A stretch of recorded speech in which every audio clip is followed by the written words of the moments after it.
आज हम जिन भक्त की कथा कहने जा रहे हैं वो बड़ी दिव्य है। बिहार के एक छोटे से गांव के ब्राह्मण परिवार के अंतर्गत भक्त दीनानाथ जी का जन्म हुआ। दीनानाथ जी बड़े ही सच्चे और सरल भक्त थे। वो अपना अधिक से अधिक समय भगवान शंकर के मंदिर में व्यतीत करते थे और भगवान शंकर से उनका इतना अधिक प्रेम था कि बार बार किसी न किसी बात पर भगवान शंकर को डांटते थे और भगवान गणेश जी के साथ तो उनका झगड़ा चलता ही रहता था। उसका भी एक गहरा रहस्य है जो आपको बताया जाएगा। ब्राह्मण कुल में इनका जन्म हुआ। बचपन से ही परमात्मा की भक्ति का इनको विशेष चाव था। शुरुआत में तो उनका शादी का विचार बिल्कुल नहीं था, पर माता पिता की आज्ञा मानकर इन्होंने शादी करना स्वीकार कर लिया। अब उमा नाम की एक सुशील और सुंदर कन्या के साथ उनका विवाह हुआ। उमा भी बड़ी सादी और सच्ची परमात्मा की सेविका थी। जब दोनों को एक दूसरे का साथ मिला तो दोनों की भक्ति और प्रबल हो गई। शादी के प्रथम दिवस ही दीनानाथ जी ने अपनी धर्मपत्नी से कहा, उमा, तुम्हें पता है मेरा मन तो शादी का था ही नहीं, पर मेरे माता पिता की आज्ञा मानकर मैंने विवाह का प्रस्ताव स्वीकार किया, क्योंकि मेरा मन तो शुरुआत से ही परमात्मा के श्री चरणों से युक्त था। इसीलिए मुझे संसार के कार्यों के प्रति कोई मोह नहीं। मैं तुम्हारा पालन पोषण कभी सही से नहीं कर पाऊंगा।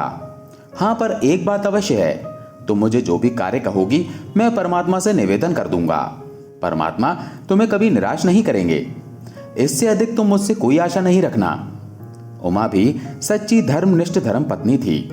उसने अपने पति की आज्ञा को स्वीकार कर लिया। दिन व्यतीत होने लगे। अब दीनानाथ जी का तो नियम था, उनके घर के नजदीक एक भगवान शंकर का शिवालय था। प्रातःकाल वहां चले जाते और रात्रि के समय लौटते। उनकी धर्मपत्नी उमा को किसी भी चीज की आवश्यकता पड़ती तो वो पतिदेव से कहती, घर में इन सामानों की आवश्यकता है। तब दीनानाथ जी बोलते, मुझे कागज पर लिख कर दे दो, और वो कागज जाकर दीनानाथ जी भगवान शंकर के नजदीक रख देते और उनसे कहते, आज घर में इन चीजों की आवश्यकता है, भेज देना। अब जैसे ही दीनानाथ ऐसे बोलते, भगवान भी उनकी आज्ञा स्वीकार कर लेते और किसी न किसी रूप में कागज में लिखी सारी वस्तुओं को दीनानाथ जी के घर पर पहुंचा देते। इस प्रकार दीनानाथ जी का विश्वास परमात्मा की ओर बढ़ता ही गया। अब सारा दिन वो भगवान शंकर की सेवा करने लगे। मंदिर में जितने भी लोग आते वो दीनानाथ जी को भगत जी के नाम से बुलाते थे। अब दीनानाथ जी का भगवान शंकर से तो विशेष प्रेम था, पर श्री गणेश जी के साथ उनका वाद विवाद चलता ही रहता था। इसका कारण ये था कि जब दीनानाथ जी के पास कोई भक्त आकर कहता, हे ब्राह्मण देवता, हम ये प्रसाद लेकर आए हैं, इनका भोग लगा दो, तो आश्चर्यजनक घटना घटती। जब दीनानाथ जी भोग भगवान शंकर के आगे रखते तो भगवान शंकर तो उसमें से कुछ लेते नहीं थे, पर जैसे ही वो प्रसाद गणेश जी के आगे रखा जाता वो गायब हो जाता। तब दीनानाथ जी हैरान होकर कहते, ये अजीब है, मैं प्रसाद रखता हूं और ये खा जाते हैं, हमें कुछ मिलता नहीं खाने को। पहले ही इतनी परेशानी होती है और भक्त लोग भी इतने संपन्न नहीं कि मुझे देकर जाएं। जो थोड़ा बहुत मिलता है उसे भी गणेश जी गायब कर जाते हैं। अब इस प्रकार उनका वाद विवाद चलता ही रहता था। अब उनके जीवन में एक घटना घटित होने वाली थी। धीरे धीरे दीनानाथ जी की पुत्री बड़ी होने लगी। आज जैसे ही दीनानाथ जी घर पहुंचे, दीनानाथ जी की धर्मपत्नी ने कहा, हमारी पुत्री के विवाह का प्रस्ताव आया है, अब आपको कुछ सोचना पड़ेगा। भगत जी ने कहा, इसमें सोचने की क्या आवश्यकता है, वो भगवान शिव की कन्या है, भगवान शिव स्वयं संभाल लेंगे। अब उमा जी समझ गई कि मेरे पतिदेव तो कुछ करने वाले हैं नहीं, तो उसने अपनी कोशिश की। उनके गांव के नजदीक एक अन्य गांव था। उस गांव के एक संपन्न परिवार के साथ उमा जी ने अपनी पुत्री का विवाह तय कर दिया। अब पुत्री के विवाह का समय आने लगा, सिर्फ 2 दिन बचे थे। उमा ने कहा, भगत जी, 2 दिन बाद आपकी पुत्री का विवाह है, पर अभी तक कुछ भी तैयारी नहीं हुई है। मैं आपको इतने दिनों से सचेत करती आ रही हूँ कि पुत्री का विवाह है, कुछ तो सामान इकट्ठा कर लो, थोड़ा बहुत पैसा कर्जे पर ले लो, आपको लोग दे भी देंगे, पर आप मानते ही नहीं हो। तब दीनानाथ जी ने थोड़ा रुष्ट होकर कहा, मैंने तुम्हें कहा था ना, मुझे किसी से पैसा मांगना पसंद नहीं है। मैं परमात्मा के आश्रित हूं और मैं अपने भगवान शिव से जिद करके सब कुछ मांग सकता हूं। संपूर्ण जीवन में तुमने देखा है ना, तुमने जो जो कागज पर मुझे लिख कर दिया है, मैंने भगवान के श्री चरणों में वो निवेदित किया है और भगवान शंकर ने हमारी सभी मनोकामनाएं पूर्ण की हैं। तो अब आखिर क्यों चिंता करती हो? अब भी तुम्हें जिस चीज की आवश्यकता है मुझे लिख कर दो, भगवान शंकर स्वयं पूर्ण करेंगे। उमा रोते हुए कहने लगी, अरे खाने पीने की चीजों की बात अलग है, वो तो कोई भी दे जाता है, पर इस समय कन्या के विवाह के लिए दहेज की आवश्यकता है। उसमें सोना भी लगेगा, वस्त्र भी लगेंगे, अन्य पदार्थों की भी आवश्यकता पड़ेगी। कौन देकर जाएगा? भगत जी कहने लगे, तुम फिर चिंता कर रही हो। जब मैंने तुम्हें कहा है ना, भगवान शंकर जी सदा मेरे साथ हैं, फिर क्यों चिंता करती हो? तुम मुझे कागज पर लिखकर दे दो। अब उमा ने भी रुष्ट होकर कागज पर दहेज का सारा सामान लिखकर दे दिया। वैसे तो एक कागज बनता था, आज 8 कागज बनकर तैयार हो गए। उमा ने कागज की लिस्ट बनाकर दीनानाथ जी को देते हुए कहा, जाओ, भगवान शंकर अगर सच्चे हैं तो देखते हैं वो तुम्हारी इच्छा कैसे पूर्ण करते हैं। और भगत जी तो मस्त भाव से भगवान के भजन गाते हुए शंकर भगवान के मंदिर में पहुंचे और वो कागज की लिस्ट भगवान शंकर के लिंग के नजदीक रख दी और प्रार्थना करते हुए कहने लगे, भगवान, मैंने तो आपके ऊपर सदा सच्चे मन से भरोसा किया है। आपके प्रति मेरी निष्ठा भी सच्ची है और मेरा विश्वास भी सच्चा है। 2 दिन बाद मेरी कन्या का विवाह है। मेरी कन्या का विवाह तभी संपन्न हो पाएगा जब आप मेरे साथ चलेंगे। और मेरी स्त्री को वैसे तो आपके ऊपर बहुत विश्वास है, पर आज उसे कन्या के विवाह के लिए कुछ दहेज की आवश्यकता है। अब आप ही इसे पूर्ण कीजिए। इस प्रकार आंखों में आंसू भरकर वो कागज उन्होंने भगवान शंकर के नजदीक रख दिए और अपनी सेवा में व्यस्त हो गए। दीनानाथ जी तो यहाँ भगवान शंकर की सेवा में व्यस्त हो गए। उधर एक संपन्न सेठ दीनानाथ जी के घर पहुंचे और आवाज लगाकर कहने लगे, अरे दीनानाथ जी का घर यही है। भगत जी की धर्म पत्नी उमा बाहर आकर कहने लगी, हाँ यही है दीनानाथ जी का घर, आप कहिए किससे मिलना है। तब वो सेठ कहने लगा, आज प्रातः काल दीनानाथ जी मेरे घर आए थे। उन्होंने कहा उनकी कन्या का विवाह है और उन्हें पैसों की आवश्यकता है। अब मैं तो भगत जी को बचपन से जानता हूँ। भगत जी की जो कन्या है वो मेरी भी कन्या है। उनका सारा समय तो भगवान शंकर की सेवा में जाता है। तो मेरे मन की इच्छा थी, मुझे तो कोई कन्या है नहीं, तो क्यों ना मैं इस कन्या का विवाह कराऊं। इसलिए आपने जितने सामान की लिस्ट उनको बनाकर दी थी वो सारा सामान मैं लेकर आया हूं। सेठ की बात सुनकर उमा हैरान हो गई। वो सोचने लगी, सेठ जी इतना सामान देकर जा रहे हैं, कोई इस प्रकार किसी की मदद कैसे कर सकता है। अब उमा ने सोचा, हो सकता है ये सेठ जी मेरे पतिदेव के मित्र हों, इसलिए सहायता करने आए हों। ऐसा सोचकर जितना सामान उमा ने लिखकर दिया था उससे दुगना सामान वो सेठ जी दीनानाथ जी के घर पर छोड़कर गए। अब उमा कहने लगी, मैंने तो इस गांव में आपको पहली बार देखा है, आप कहाँ रहते हो। तब सेठ जी कहने लगे, मैं तो दीनानाथ जी से मिलता रहता हूँ, आप चिंता ना करें, आप तो अपनी पुत्री का विवाह बड़े अच्छे तरीके से करिएगा। आपकी पुत्री के विवाह में कोई भी कमी नहीं आएगी, परमात्मा सब अच्छा करेंगे। ऐसा कहकर वो सेठ तो चले गए। शाम का समय हुआ, दीनानाथ जी घर आए तो देखा सारा घर सामान से भरा पड़ा है।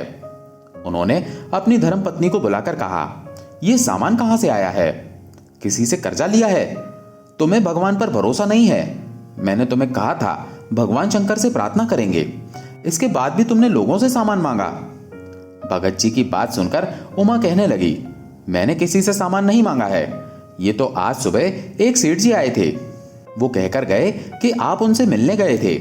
आपने सारे कागज उनको दिखाकर कहा इतने सामान की आवश्यकता है, पर वो सेठ जी बड़े दयालु थे, जितना सामान लिखकर दिया है ना उससे दुगना सामान देकर गए हैं। जब उमा की ये बातें भक्त दीनानाथ जी ने सुनी तो वे समझ गए कि वो सेठ और कोई नहीं भगवान शंकर थे, जो स्वयं आकर मेरी पुत्री के विवाह के लिए ये कन्यादान का सामान देकर गए हैं। अपनी पत्नी की बातें सुनकर उनकी आंखों में आंसू आ गए और रोते हुए वो कहने लगे, मैंने तुम्हें कहा था ना परमात्मा हमारे साथ हैं, वो कभी हमारे जीवन में किसी चीज की कमी नहीं रखते। उसके उपरांत भी तुम आज सुबह नाराज होने लगी, पर देखा मेरे भगवान शिव कितना सामान देकर गए हैं। अब एक बात सुन लो, जो हुआ सो हुआ। अब जब तक भगवान शंकर मेरी पुत्री के विवाह में मेरे साथ नहीं चलेंगे, मैं तुम्हारे साथ शादी पर नहीं चलूंगा। भगत जी की ये बात सुनकर उमा का दिल बैठ गया। वो कहने लगी, भगवान शंकर कैसे चल सकते हैं, वो तो कृपा करके चले गए हैं ना, अब तुम जिद छोड़ दो। 2 दिन बाद हमारी पुत्री का विवाह है, कृपया तुम ये बखेड़ा खड़ा मत करो। अब भगत जी तो अपनी बात पर अटल थे। वो कहने लगे, जब तक भगवान शंकर स्वयं नहीं चलेंगे मैं बिल्कुल नहीं चलूंगा। वो पूछने लगे, तुमने सारे शहर को तो न्योता दे दिया, तुम भगवान शंकर को निमंत्रण देने मंदिर गई हो? तब उमा भी प्रेम से डांटते हुए कहने लगी, सारा दिन तो तुम बैठे रहते हो मंदिर में, क्या भगवान शंकर को कहना तुम्हारा काम नहीं है? अब वो सीधे साधे भक्त थे, कहने लगे, भगवान शंकर को तो मैंने कह दिया है, पर उनकी जो और मंडली है ना, उन्हें बिल्कुल नहीं कहा है, और खासकर भगवान गणेश जी को तो बिल्कुल नहीं कहना है, क्योंकि वो इस प्रकार खाते हैं सारा प्रसाद ही गायब कर देते हैं। मेरे लिए मंदिर में कुछ खाने को बचता ही नहीं। अपने पतिदेव की बातें सुन उमा मुस्कुराकर कहने लगी, आप चिंता ना करें, रात्रि विश्राम करें, अब 2 दिन बाद पुत्री का विवाह है, आप तैयारी कीजिए, आपको विवाह में चलना है। इस प्रकार बातें कर दोनों सो गए। दूसरे दिन प्रातःकाल दीनानाथ जी भगवान शंकर के मंदिर में चले गए, जिस प्रकार रोज जाते थे, और सेवा करके आ गए। तीसरा दिन आया, पुत्री के विवाह का कार्य था, और भगत जी तैयार होकर पुनः मंदिर की ओर जाने लगे। धर्मपत्नी ने कहा, कहाँ जा रहे हो? कहा, मैं अपना नियम नहीं छोड़ सकता हूँ, दर्शन करने जा रहा हूँ। धर्मपत्नी ने कहा, जल्दी आइएगा, हमें अपनी पुत्री को लेकर दूसरे गांव चलना है, कहीं देर ना हो जाए। दीनानाथ जी कहने लगे, मैंने तुमसे कहा था ना, जब तक भगवान शंकर इस विवाह में नहीं चलेंगे मैं तुम्हारे साथ नहीं चलूंगा। धर्मपत्नी कहने लगी, अरे जिद छोड़ो, पुत्री का विवाह है, भगवान शंकर और कृपा क्या करेंगे? आपको दहेज का सामान देकर गए ना, उसके पश्चात भी और किस चीज की आवश्यकता है? पर भगत जी मानने को तैयार नहीं थे। वो कहने लगे, ये कन्या भगवान शंकर की है, जब तक वो नहीं चलेंगे मैं नहीं चलूंगा। भक्त जी इस प्रकार जिद करके भगवान शंकर के मंदिर में आ गए और अपना ध्यान करने बैठ गए। समय बीतने लगा, वहां पर घर वाले इंतजार कर रहे थे, और इधर भगत जी जाने को तैयार ही नहीं थे।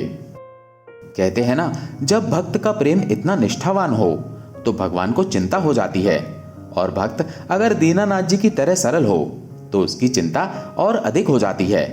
यहां से कथा एक नया मोड़ लेती है। दीनानाथ जी तो बैठकर भगवान शंकर की पूजा करने लगे। तब भगवान शंकर मन में विचार करने लगे, ये तो अजीब भक्त है। भक्त जी ने जो जो मुझे देने को कहा था वो तो मैं घर पहुंचा कर आया, अब इसे किस चीज की आवश्यकता है? तभी उस मंदिर में एक आवाज आई। वो आवाज भगवान शंकर की मूर्ति से आ रही थी। वो कहने लगी, अरे भगत जी जाओ, अपनी कन्या का विवाह करा कर आओ। दीनानाथ जी ने इधर उधर देखा, उन्हें कुछ समझ ही नहीं आया। वो सोचने लगे, ये आवाज कहां से आ रही है? भगवान शंकर ने कहा, हम बात कर रहे हैं, तुम जाओ भगत जी, अपनी कन्या का विवाह करा कर आओ। दीनानाथ जी कहने लगे, अरे भगवान, मैंने तो सारी उम्र आपकी सेवा की है, आपको तो पता है ना, आप मेरे पिता तुल्य हैं, और मैं आपसे हर बात पर जिद करता हूं, और आप मेरी हर जिद पूर्ण करते हो। आपको जब पता है मैं आपके बिना नहीं जा सकता हूं, तो मैं विवाह में कैसे जाऊंगा? आप चलोगे तो मैं आपके साथ चलने को तैयार हूं। भगवान शंकर ने कहा, जितना हमें करना था हम कर चुके हैं। दीनानाथ जी कहने लगे, इसका मतलब आपने पैसा दे दिया और काम हो गया। अब मैं आपके पास रोज आऊं और सिर्फ जल चढ़ाकर चला जाऊं, इतना ही काफी है। बैठने की आवश्यकता नहीं है, आपसे प्रेम करने की आवश्यकता नहीं है। भगवान शंकर कहने लगे, ऐसी बात नहीं है, तुम जाओ अपनी कन्या का विवाह करा कर आओ। भगत जी कहने लगे, आपको मेरे साथ चलना ही पड़ेगा, मैं नहीं जाऊंगा आपके बिना। भगवान शंकर विचार करने लगे, शादी में कैसे चला जा सकता है? भगवान शंकर को विचार मग्न देखकर माता पार्वती ने पूछा, भगवान क्या चिंतन चल रहा है? भगवान ने कहा, मेरा भक्त मुझसे जिद कर रहा है कि आपको कन्या के विवाह में चलना ही पड़ेगा, तो मैं सोच रहा हूं कैसे जाऊं। इसी समय भगत जी बोल पड़े, सोचना क्या है, कल सेठ बनकर धन देकर गए थे ना, वही सेठ बन जाओ। मैं अपनी धर्मपत्नी को कह दूंगा सेठ जी को शादी पर लेकर आया हूं। भगवान शिव जी को भक्त का सुझाव पसंद आ गया। अब भगवान शंकर तो सेठ जी बन गए, तो माता पार्वती जी कहने लगी, आप अकेले कैसे जाएंगे, मैं भी आपके साथ चलूंगी। अब माता पार्वती जी भी तैयार होने लगी। जैसे ही भगवान शंकर और माता पार्वती तैयार हुए, भगत जी फिर कहने लगे, मैंने आपको पहले ही कहा था गणेश जी को नहीं लेकर चलना है, तो गणेश जी नहीं चलेंगे। अब गणेश जी ने भक्त जी की आवाज सुन ली। उन्होंने कहा, मैं तो अवश्य चलूंगा, मेरे बिना तो शादियां होती नहीं हैं। सबसे पहले तो मुझे ही बुलाया जाता है। माता पिता शादी में सम्मिलित हों और मैं ना चलूं, ऐसा हो ही नहीं सकता। भगत जी जिद करके बैठ गए। अगर गणेश जी चलेंगे तो मैं नहीं चलूंगा। भगवान शंकर विचार करने लगे। एक तरफ भगत, एक तरफ पुत्र, क्या किया जाए? तब भगवान शंकर ने युक्ति निकाली। भक्त को समझाते हुए कहने लगे, अरे भगत जी, तुम तो ब्राह्मण परिवार के हो, तुम्हें तो विधि विधान का पता है, तुम्हें तो जानकारी होगी ना। जब कोई विवाह होता है तो सबसे पहले गणेश जी को ही बुलाया जाता है। ये तो हमारा सौभाग्य है कि गणेश भगवान स्वयं हमारे साथ चल रहे हैं। भक्त जी पहले तो मानने को तैयार नहीं हुए, पर उन्होंने एक शर्त रख दी कि गणेश जी चलेंगे तो एक शर्त है, ये वहां पर बिना पूछे कुछ भी नहीं खाएंगे। शादी में सामान कम होगा तो दिक्कत हो सकती है, मैं जितना इन्हें खाने के लिए दूंगा ये उतना ही खाएंगे। अब गणेश जी ने मुस्कुराते हुए भक्त जी की शर्त स्वीकार कर ली, क्योंकि उनका मन बड़ा सच्चा था। जिसका मन सच्चा होता है ना, परमात्मा उसके साथ होते हैं। अब भक्त जी तैयार थे, भगवान गणेश जी भी तैयार हो गए। भगवान शंकर जी तैयार होकर माता पार्वती के साथ निकलने ही वाले थे कि नंदी उठकर खड़े हो गए। वो कहने लगे, भगवान मेरे बिना कैसे जाओगे? अब नंदी जी की वाणी सुनकर और जितने गण थे वो भी तैयार हो गए। भगवान शंकर कहने लगे, भगत जी मंडली तो बहुत बड़ी हो गई है। भक्त जी कहने लगे, आपकी मंडली को देखा है, कैसे बिना कपड़ों के रहते हैं, उनको तो तरीका भी नहीं है। आज आप कितने सुंदर लग रहे हो, कितना सुंदर वेश बनाया है। अभी इस प्रकार बात चल रही थी, तब नंदी और अन्य गण कहने लगे, हम भी चलेंगे। तब भगवान शंकर ने अपने गणों से कहा, आप सबने तो मेरी शादी में सम्मिलित होकर आनंद लिया था ना, ये भक्त की बेटी की शादी है, वहां पर इतनी भीड़ कैसे चल पाएगी? तब नंदी और अन्य गणों ने कहा, हम अदृश्य रूप में चलेंगे, किसी को पता नहीं चलेगा। अब सबकी बात मानकर भगवान शंकर भक्त के साथ चलने को तैयार हुए। अभी मंदिर की एक सीढ़ी उतरे ही थे कि भक्त जी ने रोककर कहा, अरे भगवान ऐसे कैसे चलोगे? भगवान शंकर ने कहा, अब क्या हुआ? कहा, गले में सांप, लोग कहेंगे सेठ बनकर आए हैं और गले में सांप। आपने मुझे पहले ही शर्त दी है कि मुझे किसी को बताना नहीं है कि आप भगवान शंकर हैं। अगर आपके गले में ये सांप रहेगा तो लोग पहचान जाएंगे। भक्त जी ने कहा, या तो इन्हें छुपाइए या तो इन्हें यहां छोड़कर चलिए। तब वासुकी जी जो भगवान शंकर के गले में थे, भक्त जी की बात सुनकर रुष्ट होकर कहने लगे, मुझे क्यों छोड़कर चलेंगे? भक्त जी ने कहा, ऐसे कैसे चलोगे? शादी में आपको देखकर लोग डर जाएंगे। वासुकी जी ने कहा, अभी तो तुम्हारी बहुत चल रही है, बाद में जब मंदिर में आओगे ना, तब तुम्हारी खबर ली जाएगी। भक्त जी भगवान शंकर से जिद करके कहने लगे, भगवान इसे अपने गले से उतार दो।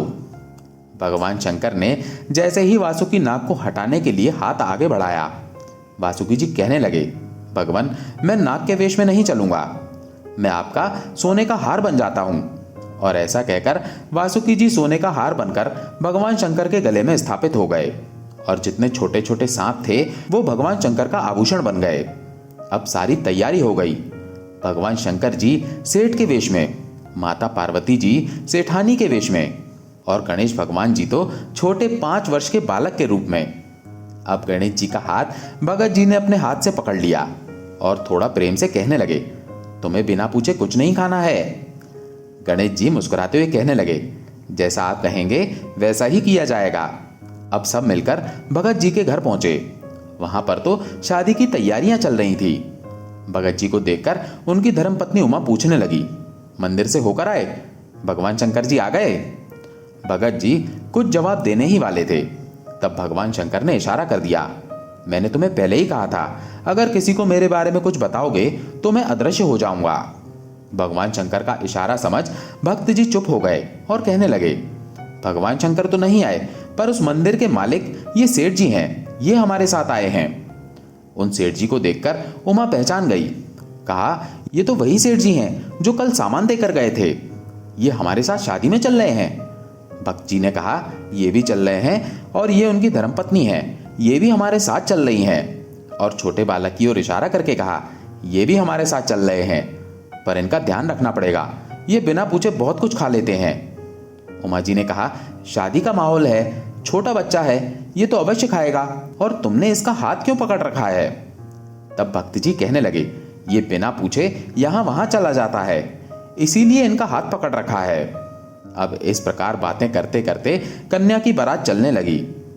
भगवान शंकर जी जिस बारात में शामिल हों, उस बारात का तो कहना ही क्या। भगवान शंकर के गण ढोलक बजा रहे थे। बड़ा ही सुंदर दृश्य था। अब गाते बजाते सब लोग उस गांव में आ गए जहां पर भक्त जी की कन्या का विवाह था। अब कन्या का विवाह प्रारंभ हुआ। भक्त जी को बुलाया गया। भक्त जी आइए और कन्यादान कीजिए। जैसे ही कन्यादान की रस्म प्रारंभ हुई, भक्त जी ने भगवान शंकर को उठाया और कहने लगे, ये पुण्य कार्य आपको ही करना है। कितना सुंदर दृश्य रहा होगा जहां पर भगवान शंकर स्वयं सेठ जी के रूप में आए और कन्यादान का पुण्य कार्य किया। भक्त जी भगवान शंकर को लेकर कन्या के नजदीक आए। कहते हैं भगवान शंकर और माता पार्वती ने अपने हाथों से कन्यादान किया और जिस स्थान पर कन्यादान किया गया वो पत्थर अभी तक बिहार के गांव में स्थापित है।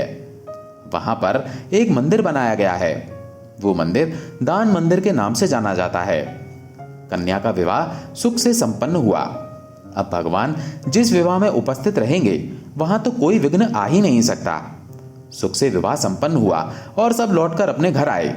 अब जैसे ही मार्ग में शिव मंदिर पड़ा, भक्त जी को देखकर भगवान शंकर कहने लगे, अब हम अपने घर जा सकते हैं। भक्त जी कहने लगे, भगवान ये सब आपकी ही लीला है, आपने ही ये सारा कार्य पूर्ण किया है। ऐसा कहकर भगवान शंकर के नजदीक बैठकर भक्त जी रोने लगे। भक्त जी की धर्मपत्नी पूछने लगी, क्या हुआ, इतना जोर से क्यों रो रहे हो। भक्त जी कुछ कहने ही वाले थे, इतने में भगवान शंकर ने उनके मस्तक पर हाथ रख दिया। कहा, शांत हो जाओ। भक्त जी समझ गए कुछ बताना नहीं है। भक्त जी उमा को कहकर गए, मैं सेठ जी को मंदिर की ओर छोड़कर आता हूं, तुम घर चलो। ऐसा कहकर अन्य मेहमान तो घर की ओर आ गए और भक्त जी भगवान शंकर, गणेश जी, माता पार्वती को लेकर मंदिर में आए। मंदिर में आकर पुनः भगवान शंकर, माता पार्वती और गणेश जी अपने अपने रूपों में स्थापित हो गए। पर भगत जी का रोते हुए बुरा हाल हो गया।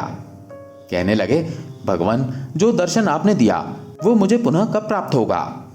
भक्त जी की स्थिति नियंत्रण से बाहर थी। वो अपने आप को अपराधी मानकर रोते हुए कहने लगे, मैं कितना हठी हूं, मैं आपसे कितना हट करता हूं भगवान, और आप कितने दयालु हो, हर समय उपलब्ध होकर मेरे मन की समस्त कामनाओं को पूर्ण करते हो। जब भक्त जी इस प्रकार रोने लगे तो भगवान शंकर पुनः प्रकट हुए और प्रकट होकर उनके मस्तक पर हाथ रखा। जब भगवान शंकर ने भक्त के मस्तक पर हाथ रखा तो भगवान शंकर के हाथों से कुछ जल की बूंदें गिरी। वो जल की बूंदें जिस स्थान पर गिरी हैं, बिहार में उसका भी मंदिर स्थापित है। उसे शिव मंदिर के नाम से जाना जाता है। वो इतना पुण्य मंदिर है, कहते हैं जो भक्त वहां पर अपनी प्रार्थना करते हैं उनकी समस्त मनोकामनाएं पूर्ण हो जाती हैं। भक्त इस प्रकार रोकर अपने घर पुनः लौट आए। उनकी पत्नी ने उन्हें देखा तो कहा, सब कुछ ठीक था, आपका मन बेचैन क्यों है, अब तो कन्या का विवाह सुख से हो चुका है। वो कहने लगे, तुम्हें पता है वो सेठ जी कौन थे। उमा जी कहने लगी, वो सेठ जी आपके मित्र थे ना, और उस मंदिर के मालिक भी हैं। दीनानाथ जी रोते हुए कहने लगे, अरे वो सेठ नहीं, भगवान शंकर थे, जिन्होंने अपने हाथों से हमारी कन्या का विवाह किया था। तुम पहचान न सकी उनको। उमा कहने लगी, आपने बताया क्यों नहीं। कहा, अगर मैं तुम्हें बता देता तो भगवान शंकर अदृश्य हो जाते। उमा जिद करने लगी, अब तो मुझे भी उनका दर्शन करना है। दूसरे दिन प्रातःकाल वो अपनी धर्मपत्नी को लेकर भगवान शंकर के मंदिर में आए और प्रार्थना कर कहने लगे, हे भगवान, इसे भी दर्शन दो। इसने संपूर्ण जीवन सच्चे मन से मेरा साथ दिया है। इसकी कर्तव्य निष्ठा से ही मैं आपकी भक्ति कर पाया हूं। इसे भी अपना दर्शन देकर कृतार्थ करें। भगवान शंकर उनकी प्रार्थना सुनकर प्रकट हुए। दोनों पति पत्नी को दर्शन मिला। दर्शन कर वो दोनों भक्त निहाल हो गए। कितना पावन प्रसंग है ना ये, कि भक्त जब भगवान को सच्चे मन से पुकारता है तो भगवान स्वयं दौड़े चले आते हैं। अपने मन की सारी चिंताएं भगवान के हवाले छोड़ देना चाहिए।